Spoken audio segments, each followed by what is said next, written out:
제 124편 다윗의 시 곧 성전에 올라가는 노래. 이스라엘은 이제 말하기를 여호와께서 우리 편에 계시지 아니하셨더라면 우리가 어떻게 하였으랴. 사람들이 우리를 치러 일어날 때 여호와께서 우리 편에 계시지 아니하셨더라면 그때 그들의 노여움이 우리에게 맹렬하여 우리를 산채로 삼켰을 것이며 그때 물이 우리를 휩쓸며 시내가 우리 영혼을 삼켰을 것이며 그때 넘치는 물이 우리 영혼을 삼켰을 것이라 할 것이로다. 우리를 내주어 그들의 이에 씹히지 아니하게 하신 여호와를 찬송할지로다. 우리의 영혼이 사냥꾼의 올무에서 벗어난 새같이 되었나니 올무가 끊어짐으로 우리가 벗어났도다. 우리의 도움은 천지를 지으신 여호와의 이름에 있도다.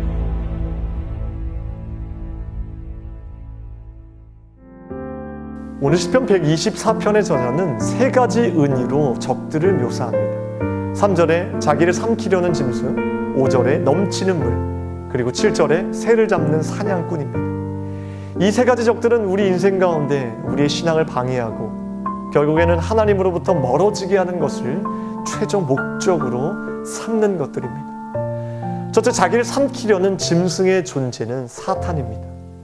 예수님의 비유 중에 4가지 땅에 떨어진 씨 비유의 말씀 중에서 첫 번째 길가에 떨어진 씨를 새들이 와서 먹었다고 말하는데, 여기에서도 우리의 대적 사탄이 뿌려진 말씀을 빼앗았다는 것을 의미합니다. 사탄은 우리가 하나님께 나아가지 못하도록 방해합니다. 말씀을 가로막습니다. 말씀을 듣기는 해도 그 말씀이 자라나 열매 맺지 못하도록 방해를 합니다. 그리고 받았던 말씀, 은혜마저도 우리의 생각 속에서 지워버리는 작업을 계속해서 합니다. 우리의 신앙생활 속에서 정말 중요한 것은 기억과 기대인데, 이 기억을 뿌려진 말씀을 빼앗아가니 정신을 못 차리는 것입니다. 베드로전서 5장 8절 말씀에 근신하라 깨어라, 너희 대적 마귀가 우는 사자같이 두루다니며 삼킬 자를 찾나니. 마귀는 우리의 가장 연약한 부분을 너무나도 잘 알고 있습니다. 한마디로 우리의 아킬레스건을 알고 있습니다. 우리의 본성을 잘 알고 있습니다. 또 마귀에게는 전략이 있죠. 스크루테이프의 편지라는 책에 이런 내용이 있습니다. 인간을 유혹하려는 젊은 조카 악마에게 삼촌 악마는 이렇게 조언합니다. 성도가 겸손해지면 위기감을 갖고 긴급히 대응해야 되는데, 그 상황에서는 무엇보다 자기가 겸손해졌다는 사실에 관심을 갖도록 유도해야 한다는 말이었습니다. 그렇게 자신이 겸손해졌다는 사실에 관심을 갖게 되면 결국 자신 스스로가 자랑스러워지게 되어 또다시 교만해지게 된다는 것이 마귀의 전략이라는 것입니다. 우리들은 이러한 마귀의 영적 전쟁에서 늘 쓰러지고 넘어지는 것이 당연합니다. 하지만 이 단계에만 머무르면 안 됩니다. 말씀이 있으면 다시 일어나는 것이 더더욱 당연한 일이기 때문입니다. 하지만 우리가 그동안 받았던 말씀으로도 이 마귀를 이길 수 있습니다. 우리는 더 이상 속지 말아야 합니다.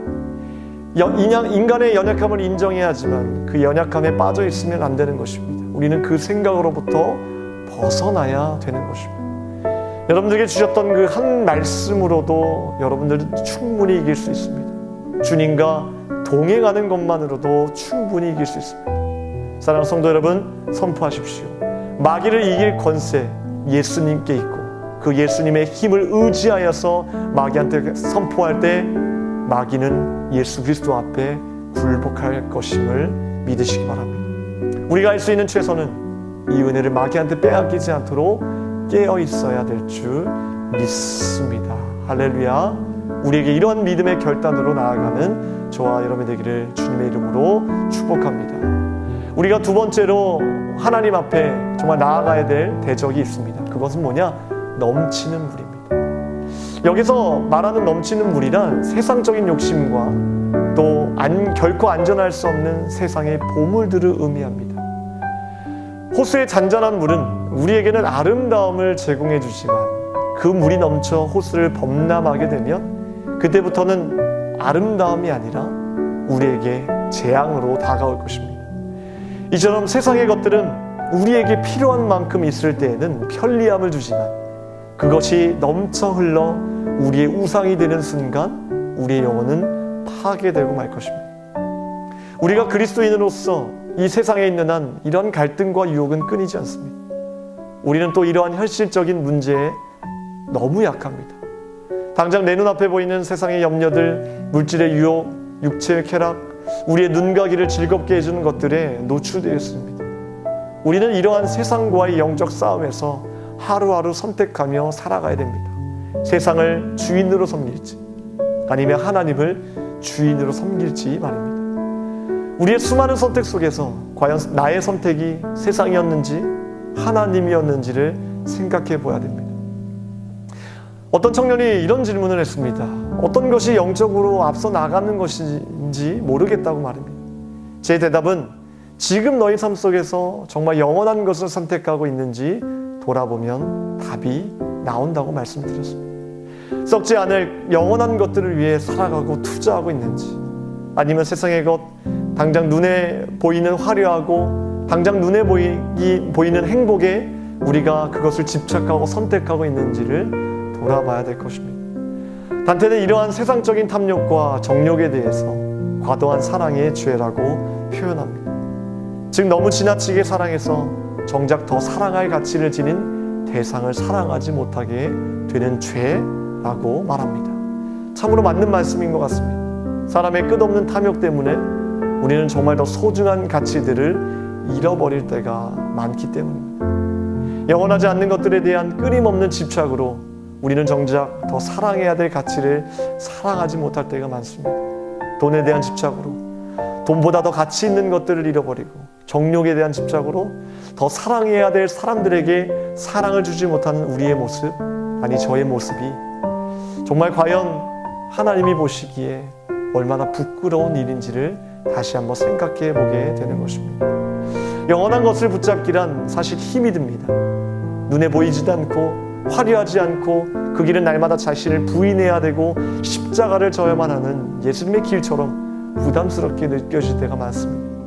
그러나 세상 그 무엇과는 비교할 수 없는 영원한 생명, 영원한 면류관이 있다면, 그리고 그것을 우리가 정말 믿는다면 우리의 선택은 달라질 것이라고 확신이 듭니다. 세 번째, 마지막 적은 새를 잡는 사냥꾼인데요. 7절의 고백을 보면 우리의 영혼이 사냥꾼의 올무에 있는 새라는 그 표현을 통해서 우리의 영혼인 내 마음이 두려움이라는 올무에 갇혀서 불안과 염려 속에 살아간다는 것을 의미합니다. 많은 그리스도인들이 이 부분에서 쉽게 넘어지고 그리고 쉽게 좌절하는 모습을 보게 됩니다. 그러므로 우리는 무엇보다 내 마음의 상태, 내 영혼의 상태를 점검해야 합니다. 하나님은 오늘 우리에게 이 세 가지의 적들, 우리를 삼키려는 사탄과 넘치는 물과 같은 세상적인 것들, 그리고 두려움이라는 올무가 있음에도 불구하고 두려워하지 않을 이유에 대해서 이렇게 선포하고 계십니다. 8절 말씀에 우리의 도움은 천지를 지으신 여호와의 이름에 있도다. 즉 자연을 창조하신 창조주 하나님께서 이 세 가지의 적들을 다스릴 뿐 아니라 모든 일들 가운데 우리를 지켜주시고 돌봐주시는 하나님이 우리와 함께 계시기에 두려워하지 말라는 것입니다. 사랑하는 성도 여러분, 이 약속의 말씀을 굳세게 붙들며 주님 앞에 날마다 전진하며 주님께서 허락하신 귀한 은혜들을 누리며 살아가는 저와 여러분이 되기를 주님의 이름으로 축원합니다. 기도하겠습니다. 하나님, 우리의 신앙을, 우리의 믿음을 하나님 넘어지게 하는 수많은 적들로부터 우리를 안전하게 지켜주시옵소서. 사탄과 세상의 적들과 내 마음 가운데 두려움으로부터 이길 수 있는 힘과 능력을 주님께 공급받을 수 있도록 도와주시고, 모든 것을 다스리시고 우리와 함께 동행하시는 예수 그리스도의 능력이 있기에, 그분이 우리와 함께 계시기에 우리가 반드시 승리하리라는 믿음으로 나아갈 수 있도록 역사하여 주시옵소서. 이 새벽에 주님의 말씀을 의지하면서 기도하는 제목들마다 주님께서 좋은 것으로 응답하여 주시옵소서. 날마다 감사드리오며 예수 그리스도의 이름으로 기도하옵나이다. 아멘.